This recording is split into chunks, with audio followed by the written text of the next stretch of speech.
It's just another bad day, dark feelings are back, assaulting your heart with a panic attack. There ain't no shame in feeling depressed. You need to sit down and talk, son, get it off your chest. It's just another bad day. You're not getting a fucking intro today, anyone, because I've tried to get 8 times. So I'm going to go straight in with season 2, episode 2, with my co-host Andy G. Welcome to everybody. And our guest Neil Smedley. Looking forward to getting Neil on and really delving in. I met Neil at another podcast event, and very, very articulate and insightful man, which I'm sure we'll get into that. We have no rules, as people know on this podcast. We just sort of rip in. So Neil, I guess a bit of an intro about you, mate. Yeah, where to start really? It's so I own King Koby barbershop, which is where you and I met doing the last podcast.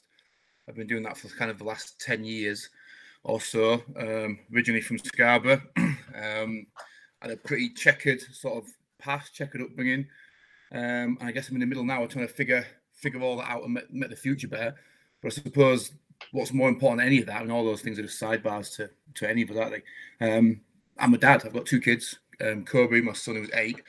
Juno, my little girl, who's 3. And really, outside of my identity as a father, everything else is a distant second.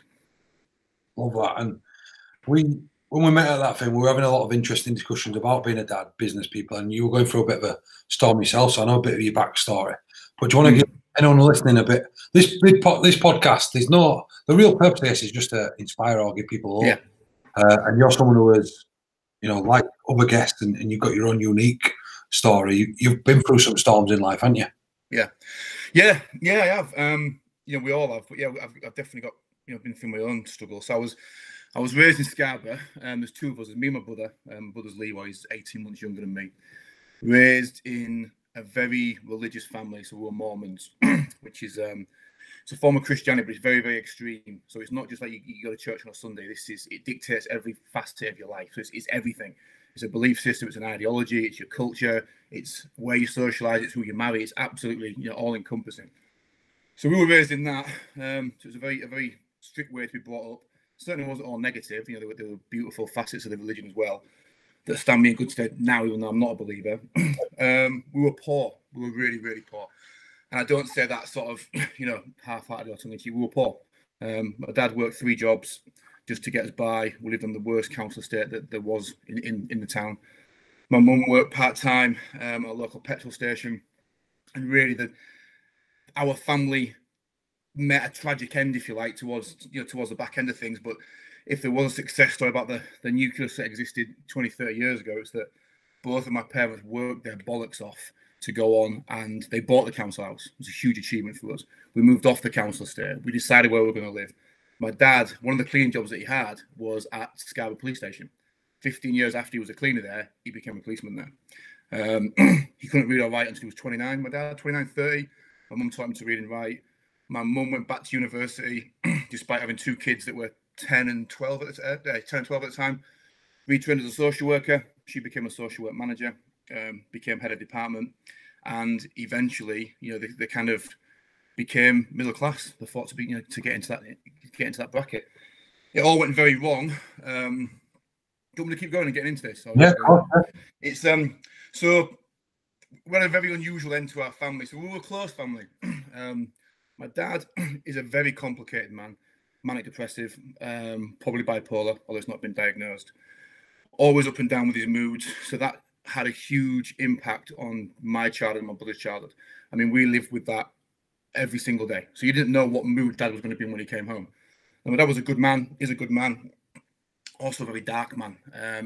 So we were really, really young, So by the time me and my brother were sort of 7 and 8, we'd learned to judge these adult themes. We'd learned to figure out what triggered the depression and not do that. And we'd learned to figure out what we could say and couldn't say, and what we could ask for and couldn't ask for when my dad was in one of those dark places. So my dad's story was a really difficult one as well. He was adopted as a child. He was in and out of foster homes all through his life, sexually abused inside children's homes. Really, really broken childhood that he had. So I'm a man now and I'm a dad now. So I look back and with less maybe anger and resentment than I did as a younger man, because I understand that he was doing the best he could with what he had. So he managed to overcome all of that and meet my mum and get married. one of the downsides of what he went through was that he learned rather, when he was 39, 40, that he had two sisters that he'd never met, and he had a mother that he'd never met. He was going up for adoption hours after his birth. So one day, I remember really clearly, I was 19 years old. I was at my my college prom, Christmas prom.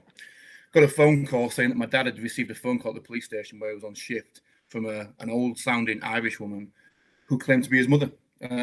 So we got that news as a family, and we were kind of really excited for my dad, you know. We thought it was going to be the missing piece that gave him back his identity, that kind of fixed that hole that even his own family couldn't fix. And to cut a long story short, he went down to London with my mum about a week after that phone call. He met the two sisters that he had, two half-sisters. He met his mum. And within about 2 to 3 weeks of that meeting, my dad was having an affair with one of his sisters. It's something called GSA, which is genetic sexual attraction, which we'd never heard of. Most people wouldn't have done. But actually, when you look into it, it's a staggering psychological phenomenon. It happens in 50% of all cases where a child's going up for adoption and then meets a sibling in adulthood. 50% of all cases, not necessarily a physical contact, but there are feelings of a sexual nature between the siblings. It's a really deep psychological phenomenon. So he pursued that, and he pursued it for 2 years. He left the home in Scarborough, destroyed my mum, destroyed the family of the sister. She was married with 2 children as well. And because he was a policeman, it became a big deal. It was a great headline, wasn't it? You know, policeman sleeps with sister. It was an amazing headline. So he was featured all over the national press. He was on the front page of the Daily Mail, the Guardian. He was on Richard and Judy. He was on Radio 4. CNN from America came and made a documentary about him that I was a part of.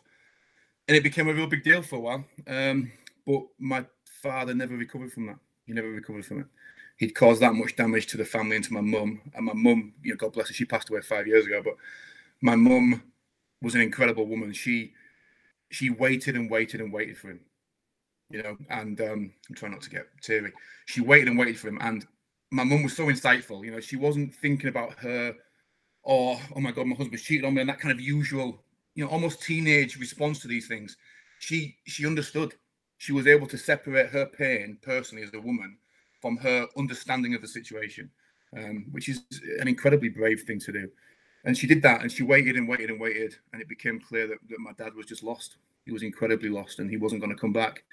And by the time he did come back, it was too late. My mum had moved on. She met somebody else and been married. And to this day, I mean, I don't have a relationship with my father anymore. I've not spoken to him for the last year, 18 months. He's, you know, like I say, he's not all bad. He's a good man. He's got good intentions. He has a good heart. But he's a very broken man, and he lives with an awful lot of regret. I'm sure you guys know people that live with regret. And when you see that in grown men, it's a tragedy to see men that are 60, 65 living with things that haunt them that they can never, ever fix, you know? And that's where my dad is now. So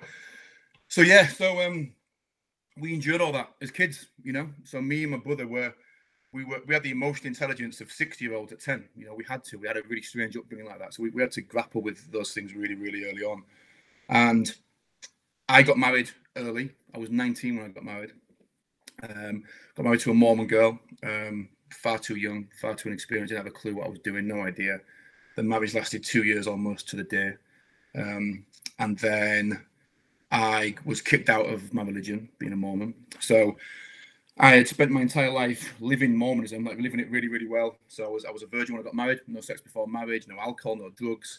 Didn't have my first taste of alcohol until I was 24 years old. Went through this divorce, fell off the rails really, really badly, just abandoned everything that I'd previously believed in. So all my belief system just crumpled. And I went out and I did everything. I drank everything, I snorted everything, I slept with everything. And I lived this crazy hedonistic lifestyle for 2 years. And then I had this kind of transcendent experience one night, realized that it wasn't who I was, and kind of pulled away from all that. So that's the basis. And then to get me to where I am now, I got married to a girl called Jodie 12 years ago. We're ironically going through a divorce now. We've actually just stayed away from marriage. So me and Jodie have 2 children together. And I'm a radically different person to the person I was when I was 20, 25, 30, 35. I used to be a big liberal guy, a big socialist guy. I used to be that guy that would avoid conflict at all costs. And I'm not that person now. I like to think that I've grown up a lot. And I mean, the catalyst for that was my mum dying. So she died 5 years ago. And despite appearances, you know, I'm a mummy's boy. I always was a mummy's boy. You know, I wouldn't buy a house or a car or go on a date with a girl without seeking her approval. So when she died, it really, really made me question everything about who I was. And that really was the turning point for the person that I am now. Powerful, mate. Fucking powerful. Didn't know any of that. And, you know, hear that. Wow. You know, a lot of that stuff there you've had to go through and enjoy is, you know, it's massive credit, mate, that you're still being as positive as you are, you know, especially what you're going through, that storm you're going through now. One thing that's always interested me about you, and it'll be interesting, you said it yourself then, it leads on nicely, you said about the appearance. Yeah. You said, you know, despite the appearance of my mama's boy, well, tell us about the appearance. There's always a story behind everything, isn't there? Yeah, there is. It's a strange thing to explain, really, because it's, or maybe I underestimate people's just, you know, comprehension of understanding it. So when my mum died, I had a real look. I've known throughout my entire life that I wasn't the person that I wanted to be or the person that I should be. I've known that since I was 16. I've always believed, you know, rightly or wrongly, that I was capable of more, that I should be doing more. I had a belief system that I wasn't living. My behavior and my actions didn't match up. And I was a fake in a lot of ways. There's no other way, but I was a fake. And because I could articulate myself in a certain way, and I looked a certain way, and I had a level of confidence that was strange for a 19 or 20-year-old, I was able to manipulate my surroundings really easily. And at the time, you think, oh, this is great. And it's not great. It's not until you get to 30 that you realize you just wasted 10 years hiding from who you actually are. So when my mum died, I used that as a time to really reflect. Because it's weird, isn't it? We all, look, all of us know we're going to die. That's what makes human beings unique. We're the only animal that's aware of its own mortality. Yet nobody lives as if we're going to die. None of us. None of us actually realize that and stake our life on the fact that today could be the last day. None of us do it. So me losing my mum was my first real life brush with mortality. So it made me say, right, you're 35. I was 35 at the time. Your mum's just died. She's the closest thing to you. You have a child now. I had one child then, Koby. You are not the man you want to be. You're not the man that you should be. You're not the father you should be. You're not the husband you should be. You're not the friend that you should be. A lot of you is bullshit. A lot of you is fake. A lot of you is a fraud. Even if people don't see it, you know it. And that needs to change. And I made a decision then that I wanted to differentiate myself from the crowd as much as humanly possible. And I wanted to do that physically. I wanted to do it emotionally. I wanted to look different to the crowd. I wanted to think different to the crowd. I wanted to read the books they wouldn't read. I wanted to travel to the places they wouldn't travel. You know, I realized really early on that the crowd's not where it's at. The crowd is not a good arbiter of truth on what's good. So, yeah, that's where the appearance came from. And then I began just getting more and more tattoos. I mean, I've always been into tattoos anyway. So when I first started getting tattoos, it wasn't as deep a concept as that. But certainly when I started going onto my face and stuff, it was very deliberate. You know, it was very. I knew exactly what I was doing. I always think that. Ever any regrets? Honestly, no, none. I know people say that, but I don't have any regrets. But I think that's to do with my mindset. I'm doing wrong. I've had a few wobbles. So, I mean, I don't know how much my face you can see. I forget it's there. But I got one or two. And one or two kind of looks cool. It's a bit risky, but you can kind of get away with it. No one really notices. And then I started getting just loads and loads. And the very last tattoo I got was that one under my eye. And it was the first time when I looked in the mirror and went, you fucked it. You fucked it. This is it. You've gone too far. And ironically, you know, I'm at King Koby. I got 20 guys down there that work for me. Nobody even noticed it. I mean, Jodie, the mother of my kids, didn't even notice it for months. That's how insignificant it was compared to everything else. But I never had any regrets. And I think the reason for that is since my mum went, my mindset just completely shifted. Yeah. It's look, 99% of what we worry about, it doesn't matter. And that's not a cliche. It does not matter. And I've got a tattoo, I can't remember here, I think, with the initials AIW, which means all is well. And what that means to me is, unless a man in a white coat comes and sits me down in a hospital room and tells me that one of my children is terminally ill, everything's fine. Everything's fine. That's the only thing that can occur in my life that's insurmountable. That's it. Everything else is fine. If I lose my business tomorrow, all right, cool. We've had a good month. You know, I'm smart enough. I'm intelligent enough. We'll think of a new idea and we'll come again. You know, I've been through death. I've been through divorce. I've experienced loss. You know, I've been through dark things. And I'm still here. I'm still here and I'm all right. And that was a real powerful lesson for me. You know, it's like, I boxed for 20 years. We play rugby, right? And you know, when you first started doing these pursuits when you're younger and you have that bit of trepidation as a young man, I don't want to get it for the first time. The first time I do a tackle and it kind of hurts. And then almost immediately after that, it's like, that was all right. I got punched in the mouth and I'm still here. I got punched in the this is all right. I can do it. And you get confidence from that, which is why I'm a big believer in people shouldn't avoid conflict. So my confidence came from going, okay, I've lost my mum. She was my best friend, my anchor. I'm all right. You know, and I actually felt a bit of guilt for that. I'm like, I'm all right.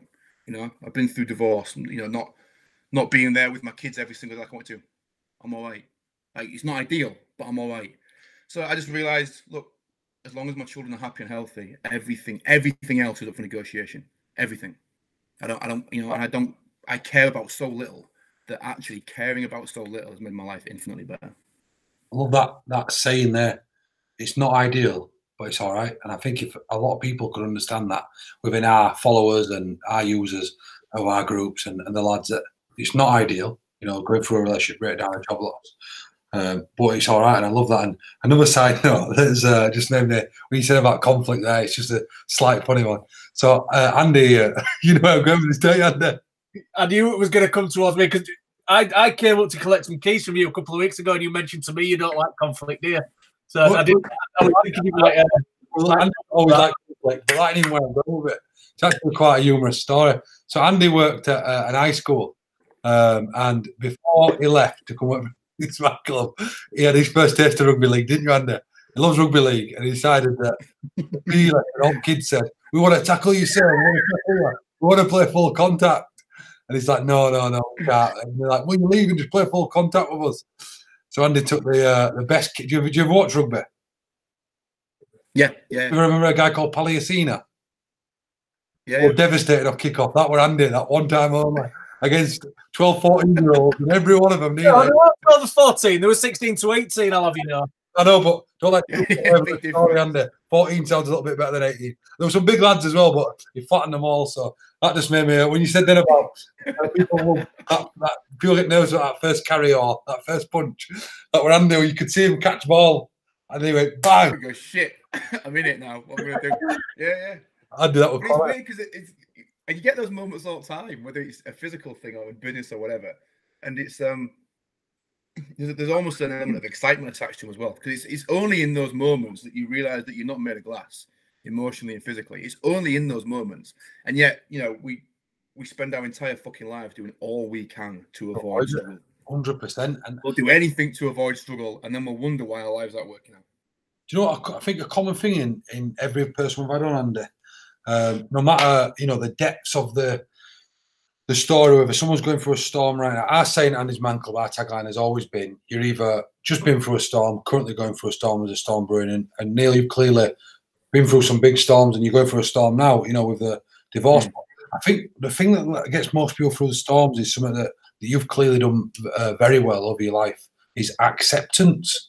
I think when too many people resist acceptance and they resist the fact that things are going to change and they ain't got no control over it, it sends them into a turmoil. That storm gets bigger. Where what you seem to be really do skill-wise is develop the skill of acceptance. Yeah, I think you're right, and like I think you've hit on something that's key there, is that you've developed the skill of it. It's not natural. No, accepting loss is not natural. Accepting death is not natural. Like, don't get me wrong, when my mum died, I wanted to run. Like, I mean, that a literal physical urge to get me the fuck out of here, get me in a bar. I want to destroy myself. I want to destroy the world. I want to pick a fight with a stranger. You know, I want to destroy myself, you know, and that was there. That was my first reaction, you know, and then almost instantly, because it's a skill I've taught myself, then that still small voice comes in. You're a dad. Your son's watching you. Your wife needs you. Your family needs you. Your brother needs you. You know, man the fuck up. Saying a lot of people don't like it anymore. I love that saying. Like, no, man the fuck up. There are certain times in your life when you get to be a man, not just by physical appearance, but you get to be a man. There's certain things that happen with like now's the time to be a man. And I knew in that moment that was going to be a pivotal moment for me. How I reacted to that death was going to be a pivotal moment for me. And if I didn't get it right, there'd be consequences that would last a generation, perhaps, you know? I'm glad you just said that saying, because it's something we can unpick, actually. So what does being a man mean to you? It's a good question. It's many things, you know. If you want to describe manhood and masculinity by a set of traits, and for me, manhood is the ability to fight, and I mean emotionally and physically as well. We can get into that. A lot of these things on the surface sound trite until you unpack them. It's stoicism. It's the ability to be resilient. It's the ability to have acceptance that hard times are going to come. It's the ability to put yourself second and those around you first.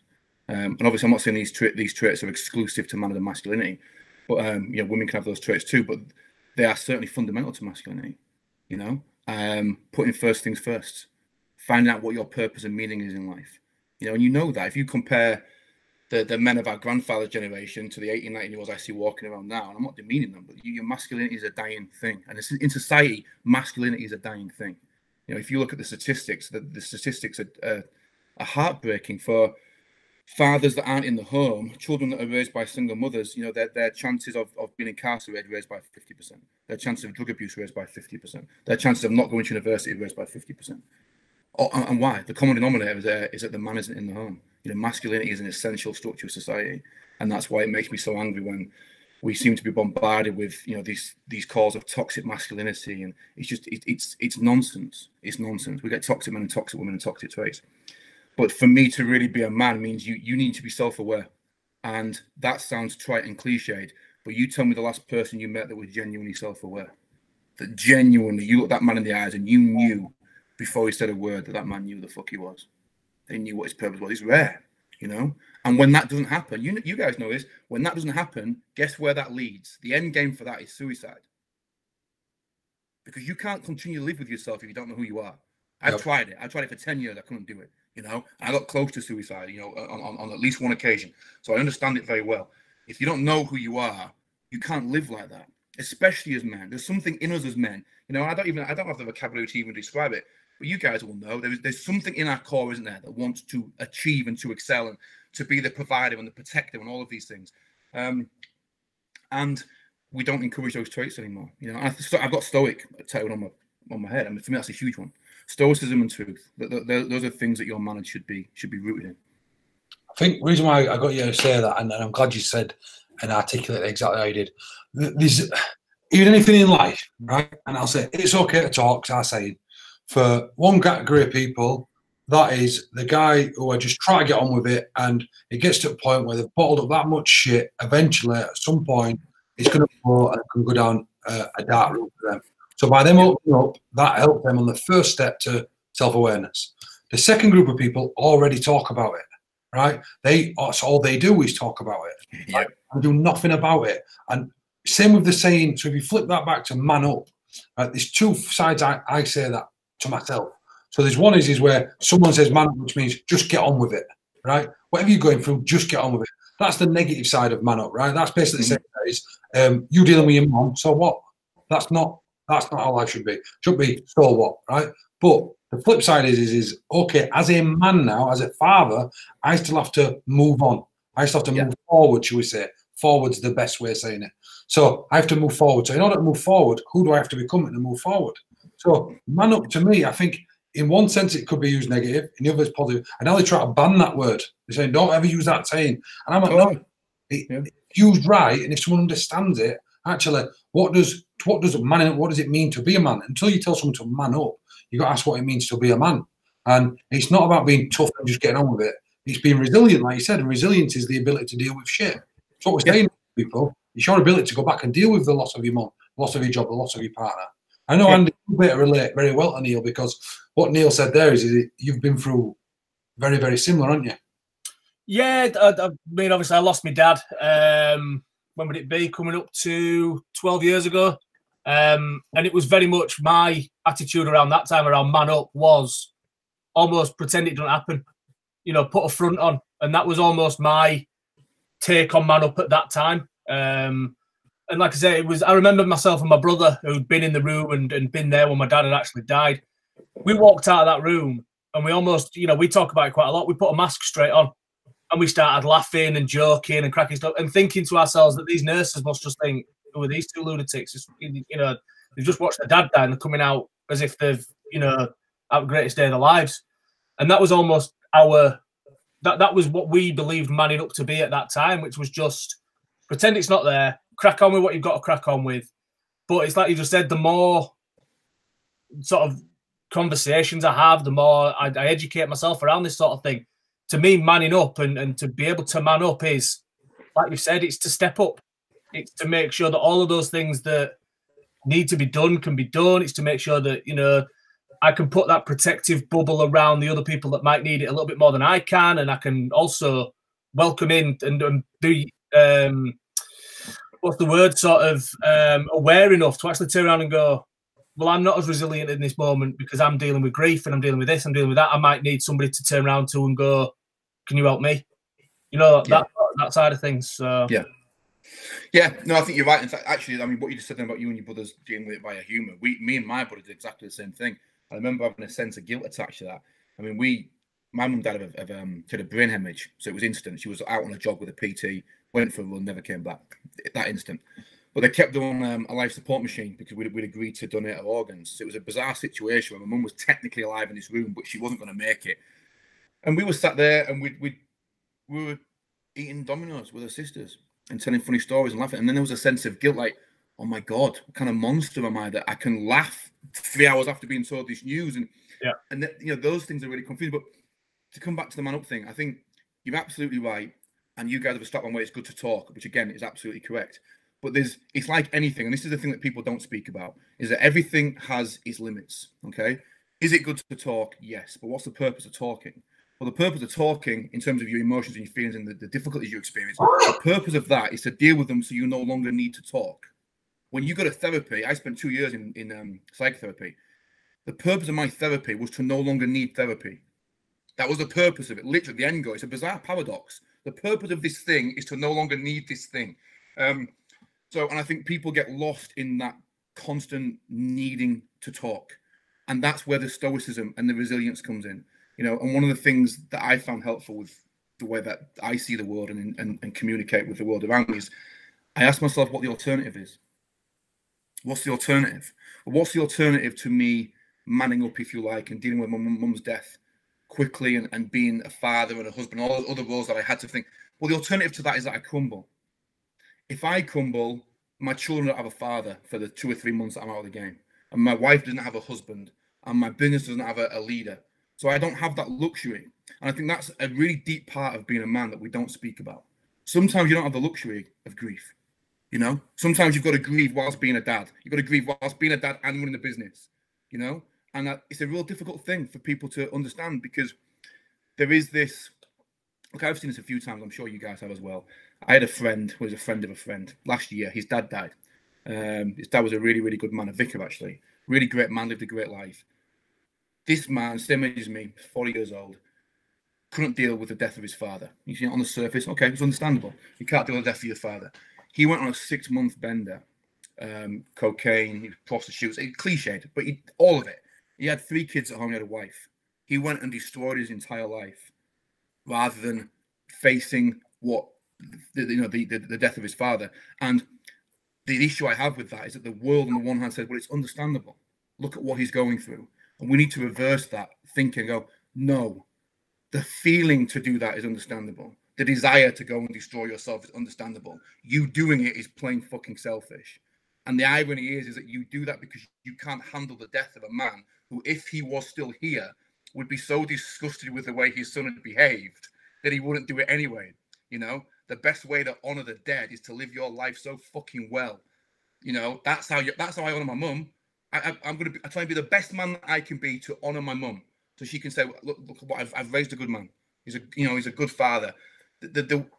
And we don't do that, you know, and we excuse it. We use grief as an excuse, and we use pain as an excuse, and we use suffering as an excuse. Well, I was abused. Well, my mum died or my dad died. It's like, yes, these are all terrible things. And don't get me wrong, there's a season for grief. I'm not saying there isn't. There's a season for it. But we need to teach people that it's just that. There's a season for it. And then there's a time to shut up and man up and get your head down and get back in the game. I think the best bit of that for me there is where you're saying, you know, we're all going to go through grief. You know, every one of us. How we respond to it, that's our choice. You know, whether you decide to go on a 6-month bender or if you decide to put your head into your work, like everyone gets a choice every single day with any tragedy they go through. To let that pain use them and do something really negative, go out, get smashed, which long term does nothing for your life, right? Or short term, you know, you take that pain, but you use that pain as motivation, other way around. Rather than that pain use you, you use that pain. So who can I become in memory for my mum. You know, how would my mum respond to a situation like this? You know, what can I do in order to better the world as a result of this pain I'm going through? And that's how ANDYSMANCLUB started initially. You know, that's really it. And now how it's driven now is other guys come, I've got a lot of pain going on. And that's how you get the strong leaders at ANDYSMANCLUB. Because the ones who end up becoming the facilitators, even the ones who become facilitators after only being there a week or 2 weeks, they come, they go bang, they offload, they get it all out, and they go, I'm feeling a lot better now because actually I've got it out there. I've bottled up for years, but I've got it out there. I've done some acceptance. I've used the questions to benefit me. Actually, how can I help someone else now? I've been through this bit. I'll help another man now. And then suddenly, you know, that's how the groups grow organically. But they take learning from it within the sessions as well, and then they don't just save it for a Monday night. It's not just that, you know, they take the things that have been said to them in that session, or that they've said that they, you know, something that happened to me definitely when I started with ANDYSMANCLUB was the more I talked, the more I started to work out some of the things within my own head. Yeah, you know, you sort of talk your way through it as you're talking, and as soon as you realise that actually, I don't just have to save that for Monday night. I can do that at home with my missus. I could do that to my mates when we do go out for a beer. I can do that, you know. That become, and those lessons that you take, and those become part of your day-to-day life, and that's what it's all about. Like I said, it's about making sure, like you say, Luke, that you don't let that use you. You take what you need from it, and you take it and do what you need to do with it. We had Ricky on here, didn't we? Yeah. And he, you know, tragically horrendous what he's going through right now. His wife of 12 years. 12, 13 years when Joe have been together. He's a friend of mine, Ricky, so yeah. Unbelievable mentality what he's got, of what he's going through, the storm he's going through, and you know, I could see the emotion in his eyes every day. But he said something that just really resonated with me. And he says, like, one thing I've learned from this is that, like, if I don't want to do something from now on, I'm not doing it.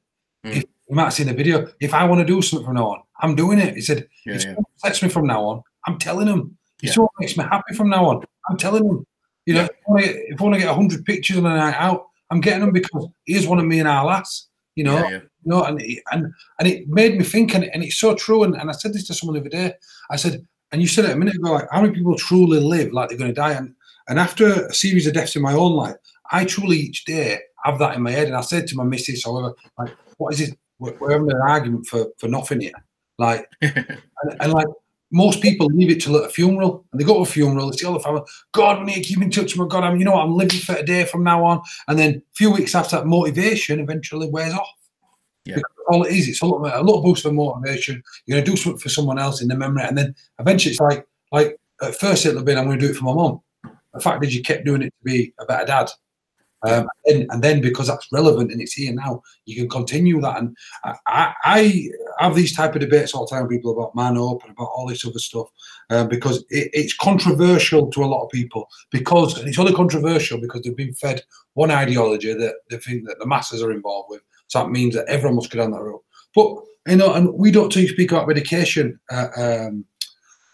ANDYSMANCLUB, but last week we had on Manuel, who's been through his storms, and he spoke about medication and the impact of that. And we let him go with it because for every different person out there, everyone's going to have a different theory, but everyone's going to perceive it different as well.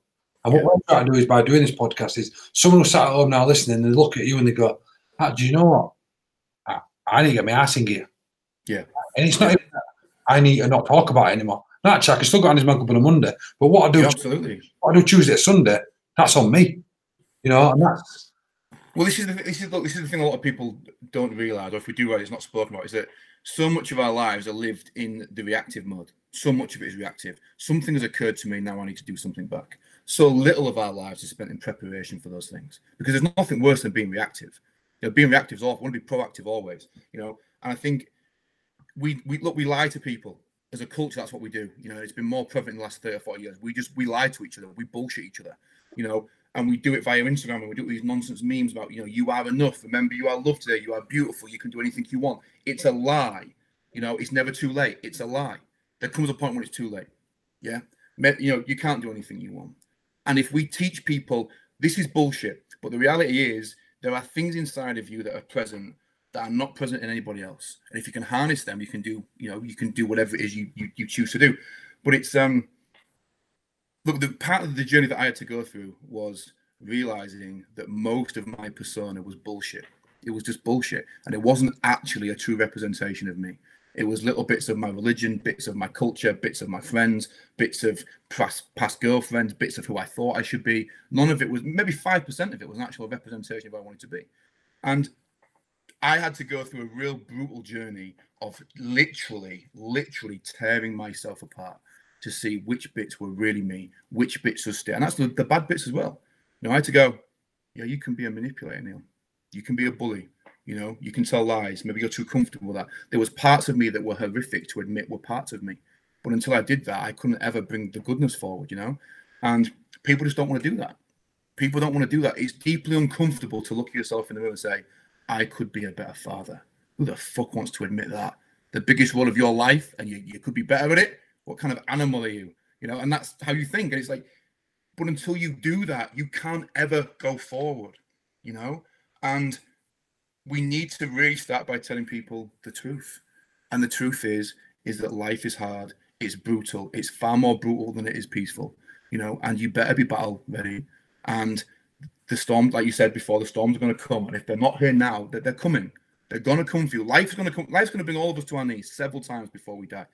And we need to find a way to prepare young men, especially young men, and to prepare them for that reality now, so that we're not having these suicide epidemics and these mental health epidemics, you know. And when you look at the reasons behind most of the suicide statistics, and the main reasons for depression, these are things that, generally speaking, I'm not talking about the 1 or 2% of genuine mental health, but these are reasons that, generally speaking, can be underpinned by instilling strength, resilience in people, and encouraging them to find meaning and purpose. You know, when you have no meaning and no purpose in your life, when hard times come, of course you're going to run. Of course you're not going to want to be there anymore. You're not anchored to anything, you know? And we don't teach people that. We just don't teach them that. We use love and compassion seem like amazing qualities, and they are, don't get me wrong. But love and compassion and empathy, when taken to their logical conclusion, they become cancers. You can love somebody to death. You can empathize with somebody to death. You can show compassion to death. You know, those love, compassion, and empathy are the starting points for conversation always. But you don't want to stay there too long. You know, what we need to do is make people stronger, not make life easier. And I think at the moment, the conversation, especially even within the medical profession, the conversation is, how do we make your life easier? How do we make your life less cluttered? How do we make it simpler? How do we get structure in? It's like, no. Life is hard. It will be hard no matter whether you're rich, black, gay, straight, poor, whatever. The real question is, how do we make you stronger? Not how do we make life easier? And nobody has that conversation. I know, and that is something that now everything's faster than ever before. You know, everyone wants it quicker than ever before, easier than ever before, and that is when something does go against you. And I understood the love and compassion thing, and you know that, and I get where you're going with that. Like, some people love a partner so much and give them so much love, and no matter how much love they give them, there's still that toxic energy in their life, and absolutely, they'll drive that right into the ground. Well, the thing is with truth is, you know, look, we're not a culture that tells the truth. We don't tell the truth about anything. We're a culture that relies very heavily on our feelings and our emotions. You know, and that's what we're at with. Out there. You know, in this country, we live in a country where people are actually offended by the truth. Oh, yeah, it's unbelievable. I mean, the truth has become a dirty word, and the thing is, truth is the most redemptive force on the face of the earth.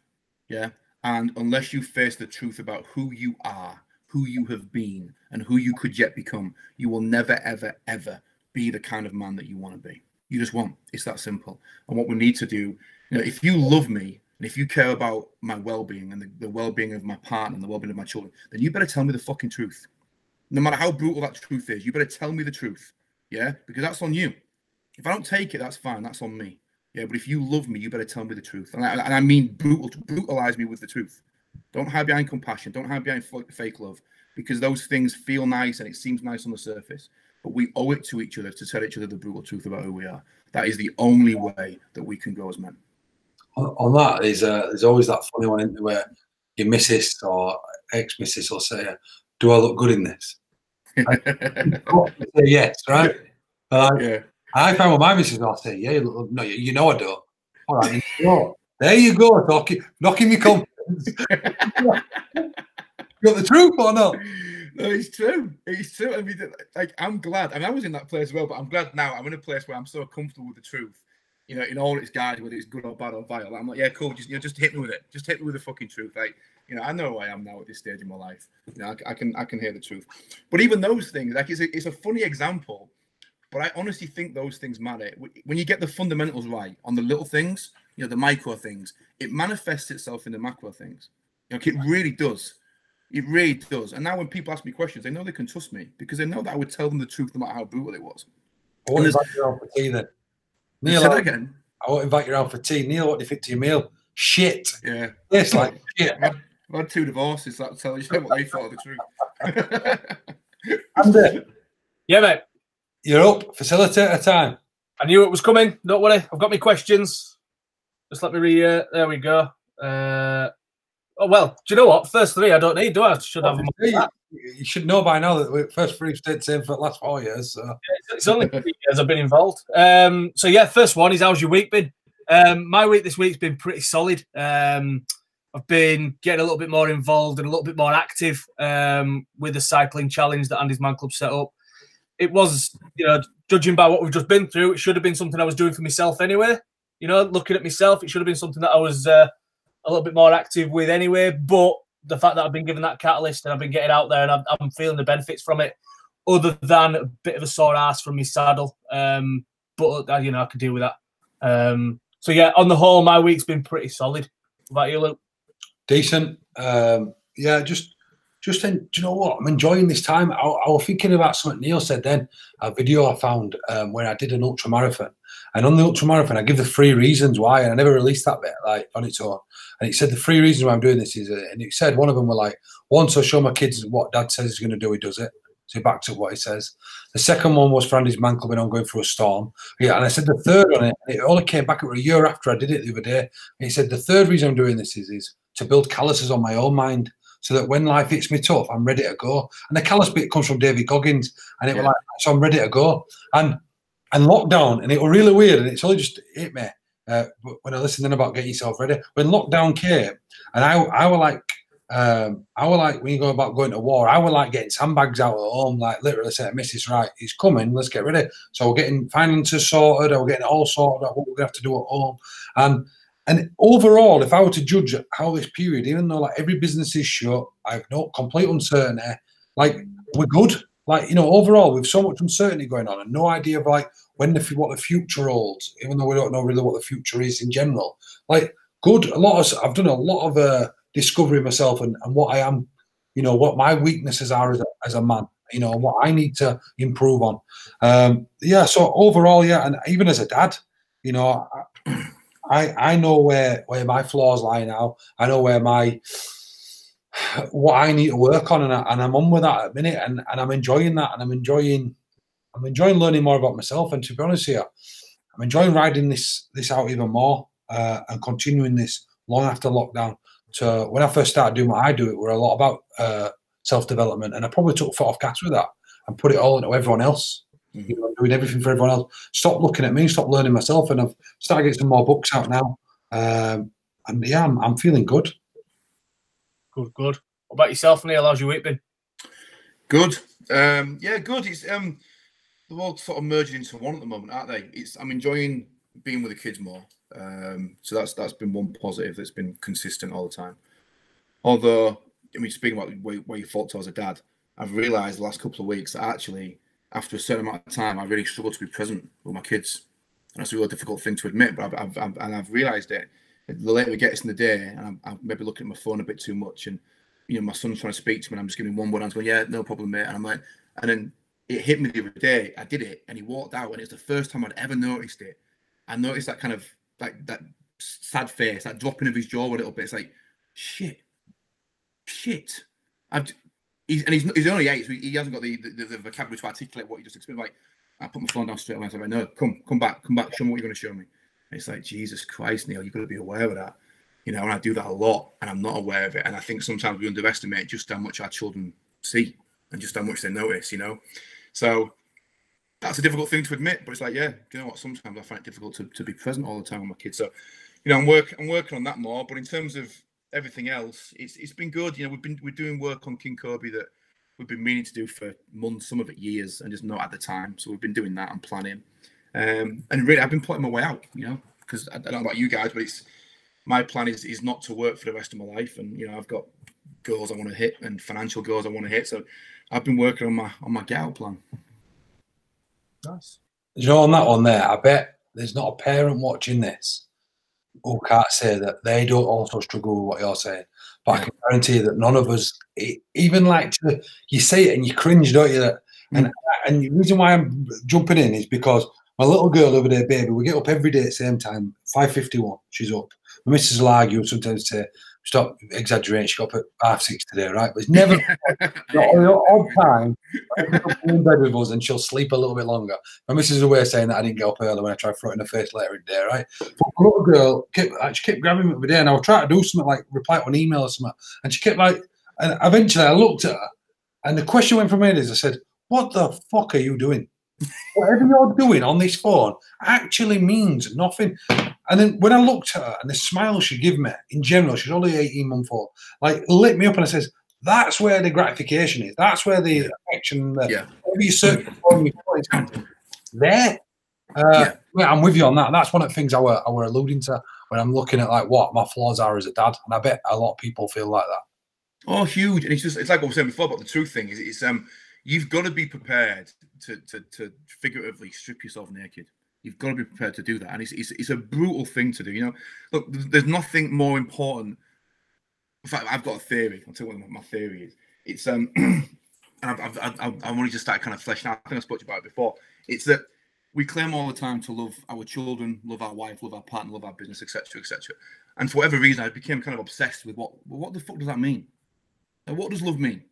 And how should love be manifest? How should that express itself? How should that, you know, what should that look like in reality? What does love look like? And, you know, I love my children, obviously. But what does that mean? And how is that affecting their life? And how can I claim to love my children if there are things in my own life that I know I'm not doing or engaging in that would have a negative effect on them? Or vice versa, I'm not doing things that would have a positive effect on them, but I claim to love them. And we say all the time, don't we, I would die for my kids. I would die for my kids. I would die for my wife. I would die for my husband. I said, no. My children need me to live for them. And sometimes I struggle to live for them. Sometimes I struggle to live for the things I believe in. And it's like, you better be fucking really, really careful who you claim to love. Because someday you're going to have to prove that. If my little boy walks into the room. Bless him. Okay, mate, drop over your Lego, 10 minutes. Nice one. Good old swearing then. I'm so aware, and it's like, I love my children. I'm a big believer in this, and I know it's a harsh concept, and I get it. You love your children. Yeah, I love my children. You smoke 30 cigarettes a day. You know categorically that you're taking years off your life. How much do you really love your children? I love my children. You're 10 stone overweight. You have been for 15 years. How much do you really love your children? I love my children. You've been struggling with depression for 15 years. You've not done the things you know. You haven't even turned up in your own recovery. But I love my children. It's like, really? It's like, really? Are we going to be, let's be honest about this. You love your children in the way that we all do. It's biological. I love my children. You know, I haven't seen my father for 18 months. I know my father loves me. I know he does, you know, but that love isn't enough. And another lie we tell each other in this culture, love is all you need. Love's enough. No, it's not. Love's the fucking bare minimum that you need. It's like, we need to get really serious about how the love for our children and our wives and our husbands and our family friends, how that love manifests itself, and whether you really can claim to love those people the way that you do. And the reality is, I've done that, and it's agony to do it. It's agony because you go, no, I'm not all engaged. I'm not fully in on the things I claim. I'm not living my life the way I believe it. And at some point, my 8-year-old son, and I think about this every fucking day, at some point, my beautiful little boy, he's going to be 16. And he's not going to look at me as dad anymore. He's going to look at me as a man. And he's going to understand man things then. And when I say to him, go out there, son, take the world on, you can be anything you want to be. And he's going to look at me and say, well, why didn't you, Dad? Why didn't you? And all the love in the world at that moment is going to make no better difference. You know, we need to help each other, really genuinely help each other become the embodiment of the things we claim to believe in, because it's so important and there's so much riding on it. Love it. Love that. Question number 2 then. That was quite a question. Sorry. Not at all. Sorry, mate. I just hijacked the questions. No, hijack away. That, like I said, as Luke said earlier, it's about giving people that sort of hope and that fire. If we can light fire in their bellies. That soundbite, innit? You know, definitely. A bit about not turning up to your recovery. Do you know, like a guy who comes to ANDYSMANCLUB once and goes, no, we're a bit uncomfortable, that. You know, if he don't come again, you know, or, you know, not even ANDYSMANCLUB, don't go to a fitness class to get yourself in that condition. Like I said, does he truly love, you know, because being a leader in any sense, you know, you got to start with yourself and being the best version of yourself. But yeah, I love that. I've got something to say on that, but I'll do the question first. Now, all right. Question number 2 is, what's one positive from your week? It's becoming quite a constant positive in my week the last couple of weeks, but I've taken over facilitating the newbies group as far as ANDYSMANCLUB on a Monday. I buzz off that, similar to what you've just said there, Luke. The you know, the guys that come in, and you can see they're visibly uncomfortable, but by the end of it, they've sort of gone, well, you know, I wanted to do something. I wanted to change something. I wanted to change the circumstance that I'm in. I wanted to make a positive, you know, change to my life.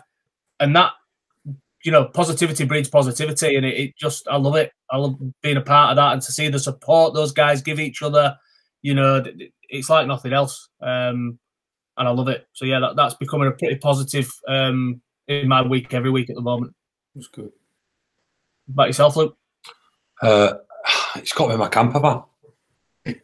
I'm jealous of that, by the way. I've always wanted to do that. It needs a good tidy now because we've been non-stop in it lately, and I just, you know, my missus wasn't a fan of it. So my missus, when she first brought her out, I brought her once it wasn't fully done up to Upwood, which is on top of like Bradford Moors, and it were raining and windy, so it's like being stuck in the back of a van, right? And then the second time we went to the French Alps, which she says she loves, you know, got a French, she loved it. The French Alps were awesome, but again, you're going walking snow and thing into this tiny little space.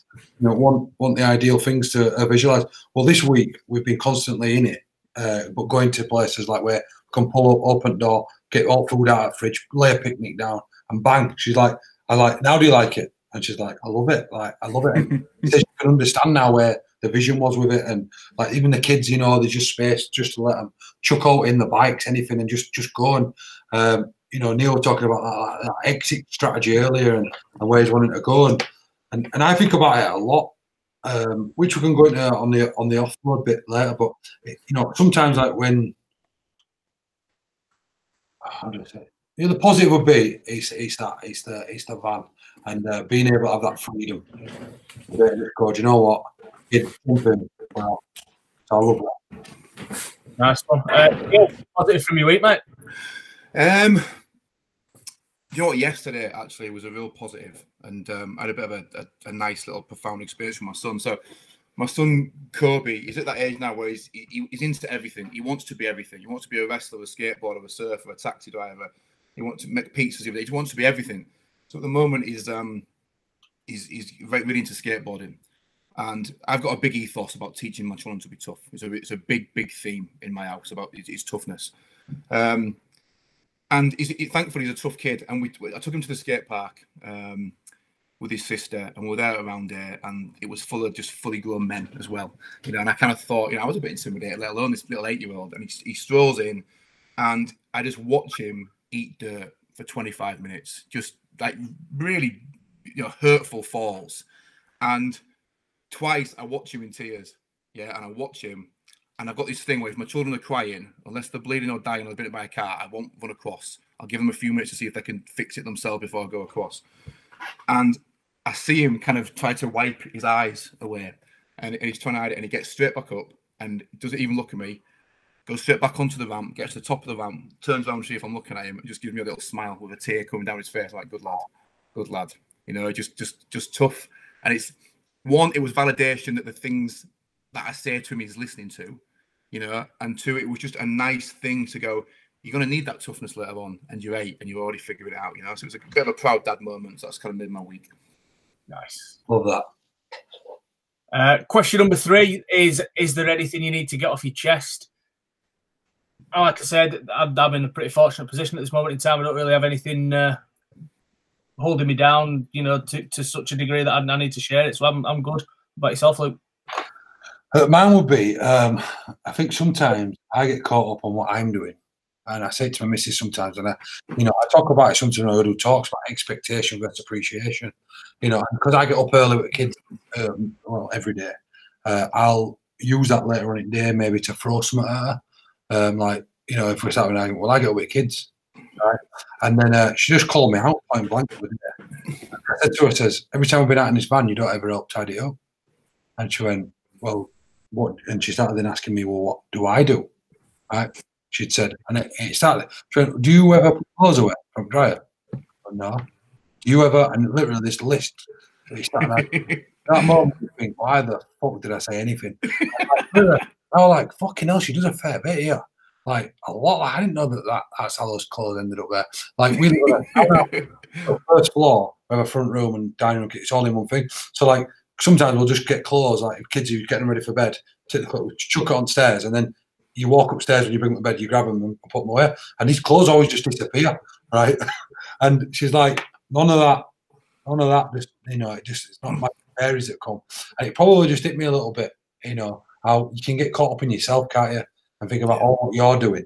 And you can not sometimes see that, actually, wait a minute, they do a lot as well. And then, those little comments you make probably affect you more long term than them. You drop stuff into them like that, and it's just not always the best. So I think I'm going to start appreciating more. And sometimes when you think, like, say a little smarmy comment, hold it in, because long term it's only me that gets affected when yeah, it's true. Decides it's a no tonight.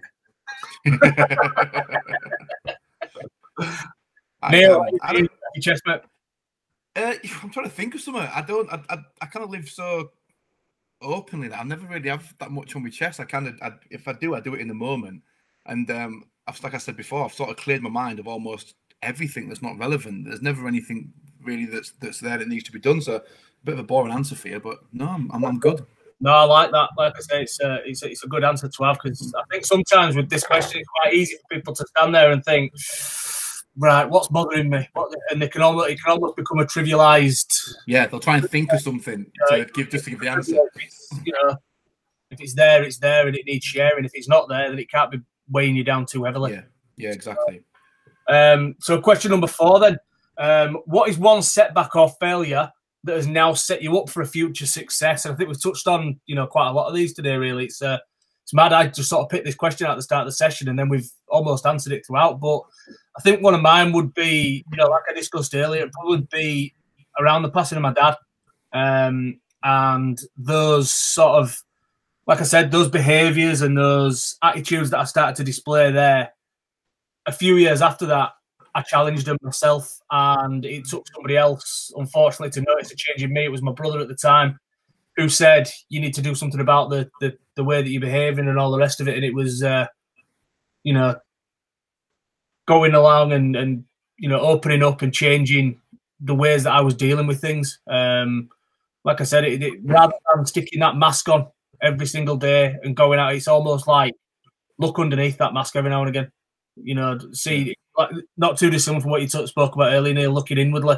And don't get me wrong, I'm sure there are many things that obviously you've discussed there that I'm going to take away and try and look inwardly again, and see if I can challenge myself on a couple of things. And like you said, but that was something that happened to me, like I say, around about 10-15 years ago after my dad was dying, that I've now taken to change my outlook on day to day. So, look, one that I've probably been uncomfortable saying ever, because of the. I'll explain. Andy dying would be the one. A lot of people, because of what I do now, think that everything I do is because my brother-in-law died, and that any success I have is because of this charity I set up. So I've always been uncomfortable with everything. But what I mean by it is like having the camper van. I've only got now because Andy died, right? Quitting rugby, which I no longer want to do, I did because Andy died, right? So Andy dying hasn't put me in any better financial situation. That's not what I'm judging my success by, right? But what Andy dying made me realise is that we get this one shot, don't we? So like any little pipe dream you've got, fucking do it. And I had a debate with someone before about the coffee shop that I had, that I've sold now. Someone says, well, you always speak about don't quit on your dreams. That were a dream of yours. You quit on it. I said, no, like I've ticked that off. And sometimes with your dreams, they're not always what you think they're going to be, right? Like then you've got to come down to, like, if you're in a business, clever business, right? So like you dream, if you judge your dreams on like the emotional side of it, that won't ever help you. If you judge it on like, if you're doing it as a business sense, like what that was, sometimes you've got to cut your losses. And you know, I believe that I'm not going to die with any dreams. I had 3 that I probably never really spoke about. One was a coffee shop. I always want to just try it. It's just an idea, and a lot of people have it. You know, to see, you know, I want to go have my own coffee. I can go in and get my own coffee. Not always quite what it seems though. When you go in, and I still bought my own coffee. You know, we're tough at the beginning. The other one was to have a camper van, and the third one is that I eventually want to live in Spain, or have some, you know, part time. I'd like to head out there. I've always wanted to learn Spanish. It's always been summer, and it all ties into that dream of an outdoor style life. And I'm down the path on 2 of them, and you know, and a third maybe on the way. So we'll see what happens with that. But they're 3 things that I've always done. Everyone's got different style of dreams. They're just 3 itches, I call them. I've always got to tick off.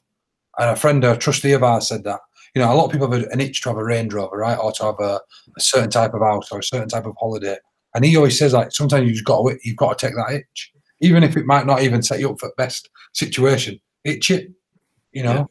And, you know, Andy, yours might be on the bike challenge. You might be like, you've had that itch to get fit, you know, and the running challenge might not be for you. But the bike challenge might be that one where, you know what, I'm going to do it now. And that might be that itch. You go, do you know what? Again, I'm going to commit myself to this. And that's what I'm on about. Sometimes you've just got to itch that itch. Definitely. Yeah, I agree. I agree. One step back off failure that has set you up for a future success. You know, I'm not gonna pick one. All of them have, and I don't mean that in a cliched sense. I've look, the vast majority of my life has been a failure. You have no issue saying that. It has.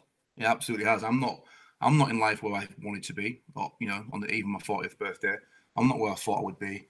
I'm not where I'm capable of being. And when I look back, you know, and do an excavation in my past and trying to figure out the reasons for that, it's because of me. It's all because of me, you know. Almost all of my failures have been self-inflicted, just like everybody else's. The only good thing that's come out of that is that at least for the last 5 years, I've been able to really reinvent myself into something approaching the version of me that I always thought that I could be. You know, for the first time in ever, really, I like who I am. I'm happy with who I am. I'm content with who I am. And don't get me wrong, I'm not done yet. I'm nowhere near done. But I am now, for the first time in my life, actively engaged in the things that I believe to be true. You know, and I haven't been. And I think, you know, the chat that you guys do, I think that's the root cause of most men's depression. You know, I really, really do. Is that you get these guys, and I was one of them, who believes this, and they believe it passionately, and they have a vision for their life and a vision of who they should be, and then they have who they actually are and how they actually behave, and they just cannot make those 2 things reconcile with each other, you know? And that's how suicide happens, and that's how depression happens. So for me, I fucked up most of my life. You know, the formative years of my life, I fucked up. My 20s, I fucked up. And I remember that even my 30th birthday, my 30s, I'm going to smash it, you know, and here I am, 39, fuck most of it up again. You know, it's very easy to look on the outside, so you've got all these shops and this big business, like, that doesn't mean anything, trust me. You know, I know what my failures are, but I'm grateful for them. You know, I really am. And all I can say now is that I'm in the best position I've ever been in to actually try and become the person that, you know, I knew I should have been when I was 20. Unreal. Question. Oh, sorry, go on. Go on. No, I was going to. I forgot what I was going to say now. I was going to say what you were saying, Luke, about people itching for things, whether it's the one to own a Range Rover or a villa in Spain. I used to feel really uncomfortable with that idea. You know, when I was in my 20s and my early 30s, and I was a big socialist, and I'd be that guy that was like, well, I'm not interested in looking good. I'm not interested in a 6-pack. I'm not interested in loads of money. You know, I'm not interested in driving a Porsche or any of those things. And I look back now on the 25, 30-year-old me that used to believe that, and I wonder where the motivation for believing those things came from. That almost denigration of people that had financial ambitions or dreams that weren't purely rooted around family. And I think a lot of that, and again, it's something people have to be very honest about, comes from an unconscious jealousy. I really believe that. I think we have these ideals, and we don't want to shoot for those ideals. Because when we have an ideal, I want this life, and I want this kind of relationship, and I want this much money in the bank. If we set that up we've given ourselves a demarcation point for failure. Because what does failure look like? Well, there's the ideal. You've either got it or you haven't. And if you haven't, you failed. We don't want to do that. We don't want to set it up for failure. So what we do is we mitigate that by saying, well, it doesn't matter that I didn't quite hit that target. You know, I've got my kids and I've got my wife, and that's great. But I think it's a lie. And I changed my mentality from that to go, no, actually, do you know what? Do you know what it is? It's got nothing to do with the money. It's got nothing to do with the fucking Porsche that I dream of having, or the nice house, or it's got nothing to do with that. What it's got to do with is making the decision as a man to go all in on every aspect of my fucking life. I don't want to earn 30 grand a year if I'm capable of earning 100. I don't want to earn 100 grand a year if I'm capable of being a millionaire. I don't want to be an average dad if I'm capable of being an incredible dad. I don't want 3 shops if my business is capable of having 400 shops. It's not about the money. It's not about that at all. It's about being the kind of person that says, I am all in, no matter what I do. I'm going to be the biggest guy in the room, the most well-read guy in the room, the hardest working guy in the room. And obviously, you won't always be those things. But if you aspire to be those things, you're going to get somewhere pretty close to a man that you really respect. Love it. Wow, that was definitely worth holding off on this question for. That was amazing. Sorry, Andy. No, don't apologise. It's absolutely, like I said, it's spot on. Question number 5, which is a quick fire question then, is how would you pass the time with no electricity? I'm going to sort of think about some of the things we've talked about today, and it would certainly be being more present. You know, we've obviously touched on how technology and all those different things can affect on families. And, you know, it would definitely be being more present. And it's not something that I'm going to, you know, just wait for no electricity to happen. Like I said, it's something that, you know, we've touched on today. It's something that, you know, like I said, for a long time, I've probably known that I needed to be anyway. So yeah, I'll go with that. I love what you did there, Andy, because you answered because these are the questions that we use at AMC. Yeah. And what you did there, well, what a lot of people don't get is, so a lot of people listen to that question and go, oh, what would I do if there were no electricity? Actually, no. Like, imagine there's no electricity now and go and do that thing. Yeah. Mine is one where I know we don't speak about religion at AMC, but I followed Buddhism for a number of years. It's just something that just relates well to me. I say follow, I don't say I'm a Buddhist, because if you follow Buddhism at its true course, you shouldn't attach yourself to it. But I just like the theories and the philosophies. And I've got 2 or 3 books sat next to my bed that stare at me every morning I wake up and stare at me every night I go to bed. And I say to them, so I even took one into the bathroom last night. And I said, right, when I'm in bath, I'm reading you. And I didn't, right? And it's poor by me. But if I had no electricity, I'd have my candle lights on like I did overnight, and I'd get stuck into this book. There's one one called The Art of Happiness by the Dalai Lama, and it's just something that what I love about it is it's written by a guy and he just puts it in real world terms. It's not all argy-bargy, you know, that people won't understand. It's just very simple. Talking about mindfulness, being present, you know, accepting yourself, and some of the topics that we've touched on today that's probably just made me think like you need to be looking at that. That's how I know I'm being a better person, when I'm practicing more. Is happiness something you speak about a lot at AMC? No, not happiness as such. I've got my theories on happiness, and Andy, that I talk about a bit about that. You know, I don't think happiness is a destination that you truly get to. I think, you know, because if you judge your life, I think that's when people end up being depressed as well. When, you know, they try and be happy, because when you try and be happy, you know, it's going to fade. And I like to use really simple analogies for fun. Like, you find a tenner in an old pair of jeans, you're really happy because you're a bit skint, and you still your little toe, and suddenly you're unhappy. Or you're in a really nice car drive to work when you're allowed out, and you're buzzing away, you've got a big weekend planned, and someone cuts you up, you're angry. So it all comes and goes, doesn't it? So I would say the book's called The Art of Happiness. I'm going to get into it, but I just think where Buddhists believe that everyone at the root cause can be happy. Yeah. Once they're completely unattached, from everything, which then comes with its pros and cons about family. I think it's probably impossible to be unattached, but I'm not going to argue with the Dalai Lama. I'll say that for a different day. Yeah. For happiness as well, obviously, we don't discuss it as far as AMC is concerned, because one person's happiness could be another person's hell as well. Yeah. You know, it's relative to that particular person, isn't it? What makes one person happy will make another person sad and upset. No, you're right. You're right. But this is why I think as well, something that isn't. Look, we don't have, society now, we live in an age where truth is obsolete. And by that I mean, the statement you just made there, Andy, even though it's technically correct, We live in a place where there is no such thing as truth, because what's true to me may not be true to you, may not be true to the guy next door, may not be true to the guy at work. And what we've done is we've made truth subjective, and we've done away with all of our foundational principles as a culture, and especially talking about masculinity and suicide. We've done away with anything that can be used as a base. So now there is no such thing as truth. There is nothing that is sacred. There is nothing that is foundational. You know, there is nothing that we can build upon, because everything is subjective. And when we make everything subjective, we devolve into chaos, and that's literally what we've done now.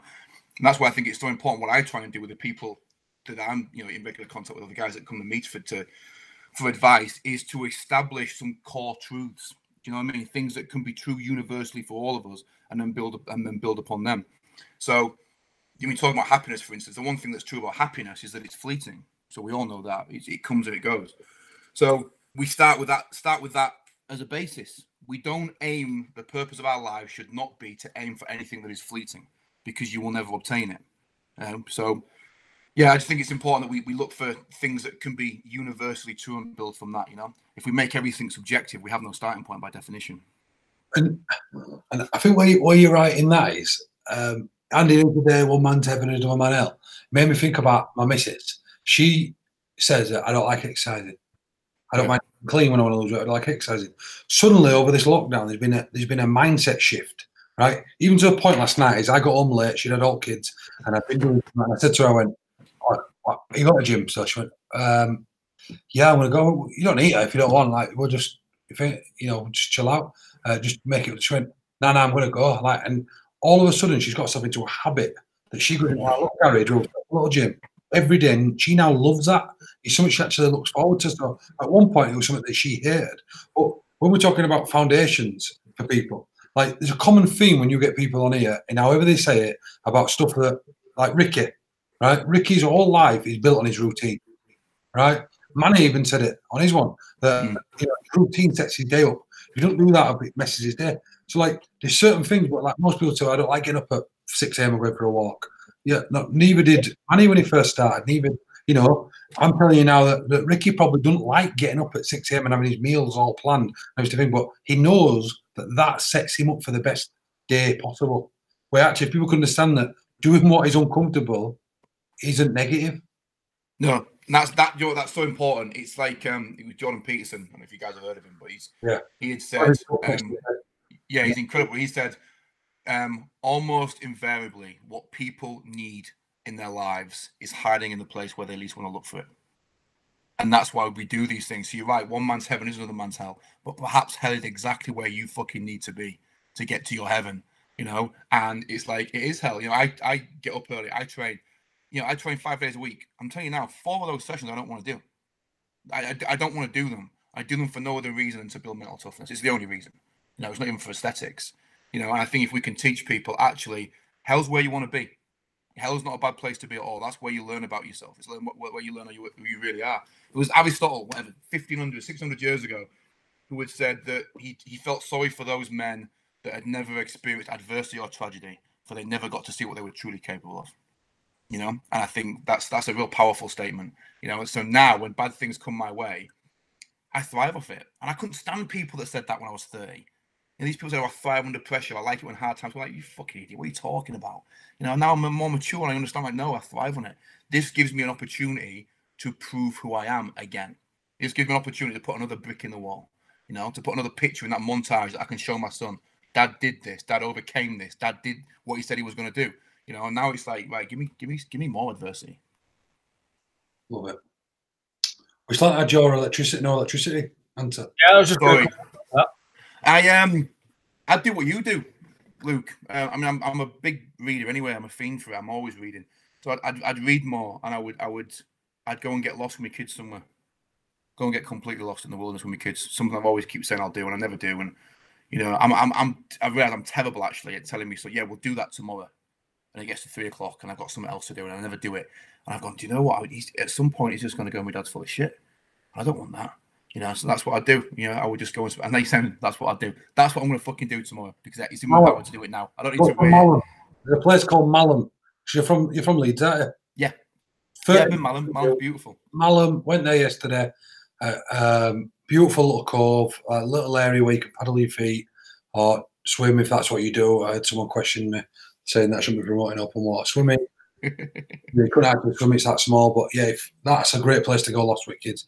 Random sheep running about, and it's just, I love it. As well, because my son's at the age now, Juno not so much. I mean, Juno, bless her, she's 3, and she's just, I mean, talk about defiant. I don't know where she gets it from. So with Koby, my son, I've just got to give him a look, and that kid will shit himself. Just got to give him a look, you know. And it's good. Like, you should be you need to be a little bit intimidated by your dad. You need that, you know. And I just give him a look, and he knows. Juno, who's 3, I'll give her the same look and say no, and she'll just look at me and go, "No, Dad, I don't know what to do now.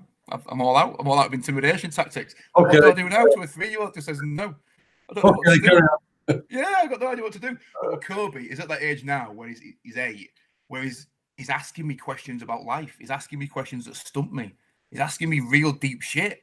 And it's like, and I love it. I love spending time with him because he's asking me things about resilience and toughness, and you know, what does this mean, and what happens if you're weak, Dad? And it's like, wow, this is amazing. You know, it's a really good age to be a dad. Love it. Nice one. Andy, we've got our 3, 2, 1. Yeah, we have. Forgot about that. 3, 2, 1. So 3, 2, 1 is how we always end every podcast now in season 2. We made it up today. We like it. So 3, 2, 1. First one is 3 things you do positively or other people could do positively for their mental health. 3 things. 3 positive coping strategies.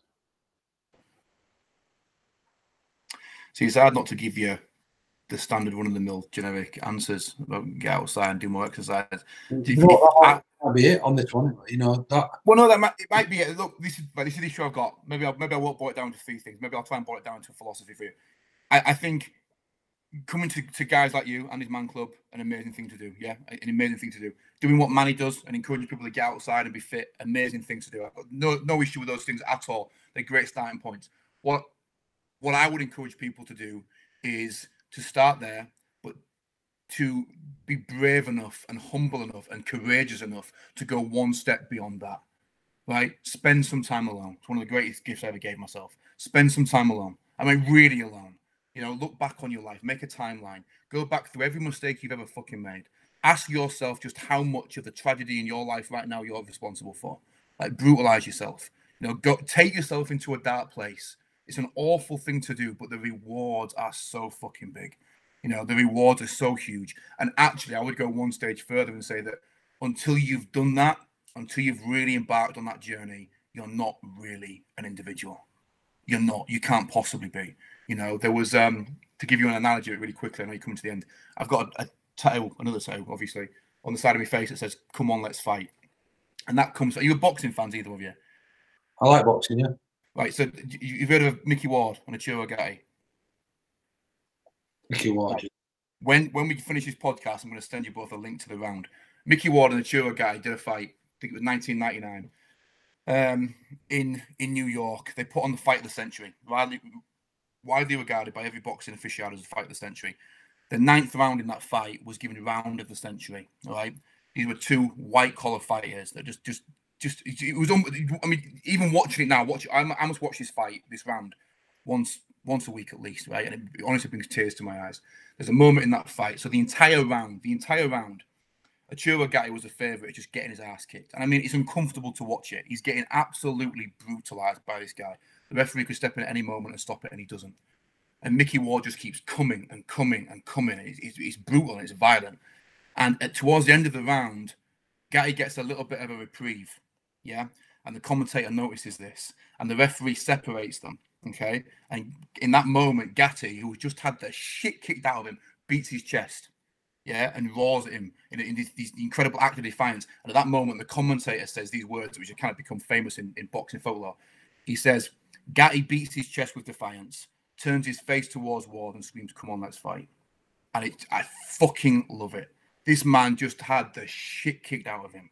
You know, and you turn that into a metaphor for life. That's what we need to teach people. He had the shit kicked out of him. He had nothing left. He wasn't going to win the fight. All he had left was his defiance. And that's such an underrated commodity in humanity. Sometimes all we've got left is a fuck you. Yeah, fuck you. I'm not going to die today. I'm not going to take my own life today. Sometimes that's all you've got is that little bit of defiance. you know. And if I could teach people anything, it would be that.